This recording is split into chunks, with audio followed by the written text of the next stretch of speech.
Welcome to lesson 3 of charcoal drawing. Today we are going to be talking about gradient and blending. First though, let's review. What do our eyes see? We can see light and dark. When we draw, we show the highlights and the shadows. Do you remember midtones? That's any of the tones that are between the brightest and the darkest. Now also, we learned in lesson 2, don't be afraid to make marks with charcoal. Charcoal is very easy to move around, and so when we make a wrong mark, it actually helps us find the right marks. Today, let's first talk about the word gradient. A gradient is when the value slowly transitions from light to dark. Do you see how we have this slow transition here on this cone? There's a phase right in the middle where it goes from light to dark. And it slowly gradiates from light to dark. So that is a gradient. But today we're not going to draw the cone. We are going to use lesson 3 gradient worksheet to create our own gradient, copying the one provided. Take a look. We have the shadow. That's the darkest color that we can see in what we're drawing. We have 3 midtones, a dark midtone, a medium midtone, and a lighter midtone. And we have the highlight. Let's start with the shadow. You'll need a piece of charcoal. So start with it, the shadow, on your gradient and begin to fill in. I like using my charcoal on its side. You could use it a little bit more pointed too. Really get in there. It's nice that this gradient lines up to what we're trying to match, so you can get rid of any whites and try to get it just as dark as that shadow color.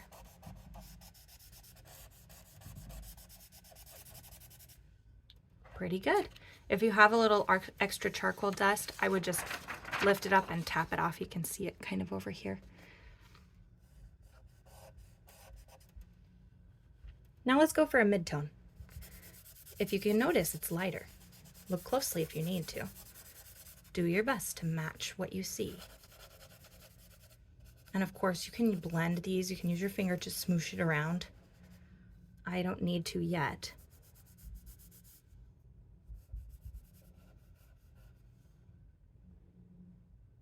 It's looking pretty good. It might just be a touch darker in here, so I'm going to touch it with my finger. Remove a little bit of that. Play with it, work with it until it matches. Next, medium.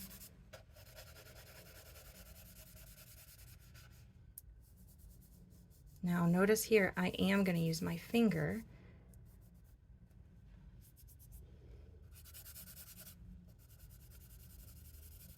till I can get it just the right value.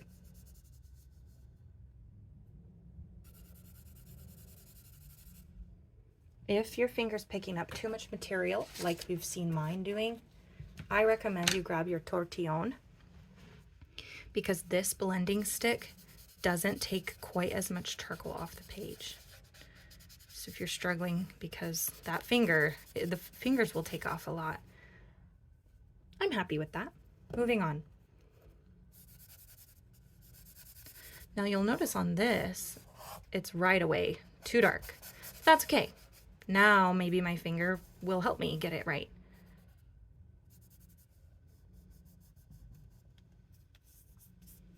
Pretty good. I'm happy with that. And the highlight. Too much. I know it's going to be too much. Move it around. Still, it's too much. Can you see it? Can you tell it's too much? So I'm going to get my kneaded eraser and come in to lighten it.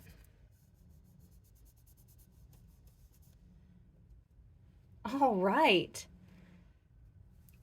Now do it again, but this time you'll blend with your finger on the line between each value. And then older students, do it again, but allow the values to shift from shadow to highlight without lines. So this one should be just one slow change the whole way through.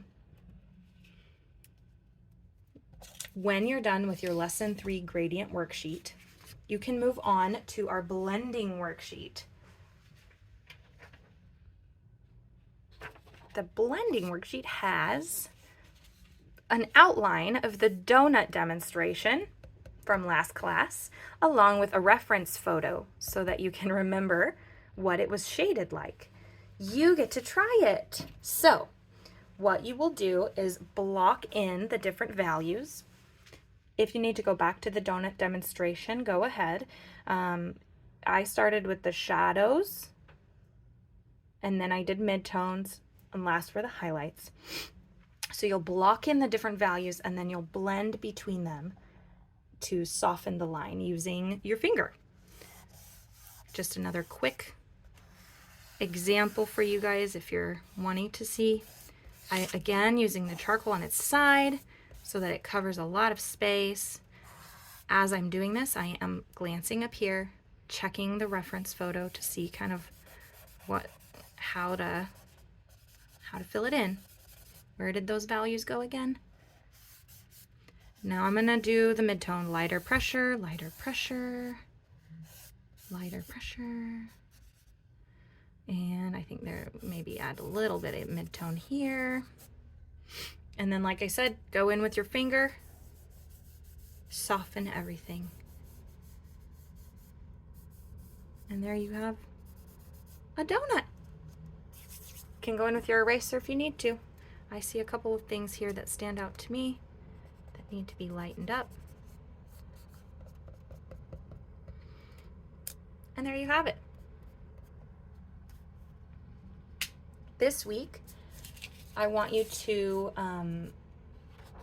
practice blending. So blending is softening the area between two values. You have your hands for blending, you have your tortillon for blending, and of course you have your chamois for blending. Remember, the chamois is sort of like an eraser, so careful how much you use it. And I also want you to hunt around your house for simple objects with curved surfaces, kind of like this.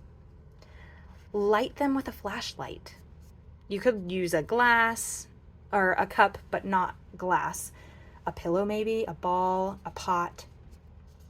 And then set your flashlight down and observe the gradient that's going on. The slow change, a gradient is a slow change in value from light to dark. So look at it closely, watch how it changes. Highlights change into shadows, and how they change depends on the object's surface. Here's another object that we could notice how the highlight on this side changes into a shadow over here. So it's your turn. You go and find different curved surfaces, observe how the highlight changes into shadows.